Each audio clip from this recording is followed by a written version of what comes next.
Baking സോഡയോ baking powder ഉണ്ടെങ്കിൽ add ചെയ്യാം. നമ്മുടെ ഇത് രണ്ടും ഇല്ലാത്ത കൊണ്ട് നമ്മൾ പാൽ മാത്രമേ ഇടുന്നുള്ളൂ.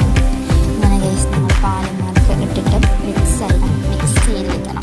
வெண்ணிலவு சாரல்லி வீசும் குளிர் காதல்லி ஆசை வந்து ஆசை தீர ஆடுகின்ற ஊஞ்சல் கொட்டும் பனி மாயல்லி கூடவே சாயல்லி துள்ளி விளையாடும்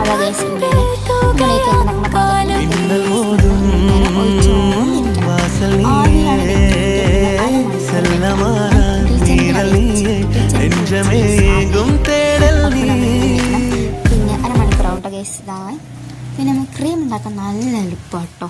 കുറച്ച് പാലും ക്രീമും നമ്മൾ ആഡ് ചെയ്ത് നന്നായി ഇങ്ങനെ ആക്കുമ്പോൾ ഇതാ ഗൈസ് ക്രീം റെഡി. ഫസ്റ്റ് ഞാൻ വിചാരിച്ചു കേക്ക് എടുത്ത് ഇങ്ങനെ സോഫ്റ്റ് കേക്ക് ഇങ്ങനെ ആക്കിയിട്ട് വെക്കാമെന്ന്. പിന്നെ ഞാൻ വിചാരിച്ചു മുറിച്ചിട്ട് വെക്കാമെന്ന്. ഇതെല്ലാം ക്രീമൊക്കെ തേച്ച് കഴിഞ്ഞിട്ട് അരമണിക്കൂർ ഫ്രീസറിൽ വെക്കണം കേട്ടോ. നല്ല ടേസ്റ്റ് ഉണ്ടാവുള്ളൂ. അപ്പോൾ എല്ലാവരും വീട്ടിൽ ട്രൈ ചെയ്ത് നോക്കണം. എല്ലാവർക്കും tata bye bye, see U.